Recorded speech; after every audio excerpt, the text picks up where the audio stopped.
Kakabit naman natin to 3SM na Megaforce sa Isuzu Travis. Ayan guys, oh. Para sa akin guys, maganda tong Megaforce na to kasi matibay siya, tapos hindi siya ganong mahal. Kumbaga sa mga nagtitipid, ito budget friendly para sa inyo. Inalis ko na nga pala yung lumang battery. Ayan guys, so ikakabit ko na yung bagong battery. Ayan, ang tamang sukat na battery dito 3SM na reverse polarity. Eto guys, may issue nga pala yung sasakyan ni sir, hindi kasi nagcha-charge yung alternator. Habang umaandar kasi nasa 12 volts pa rin siya.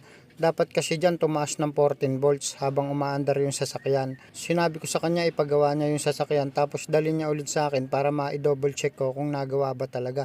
So eto na guys, double check na natin na ipagawa na daw kasi nila yung alternator. Eto guys, nagkakarga na ngayon yan, nasa 14 volts na habang umaandar. Yung lumang battery nga pala ni sir buo pa, chinarge ko lang tapos binalik ko na rin sa kanila. Sinabi ko sa kanila na okay pa yung battery para magamit pa nila sa ibang sasakyan.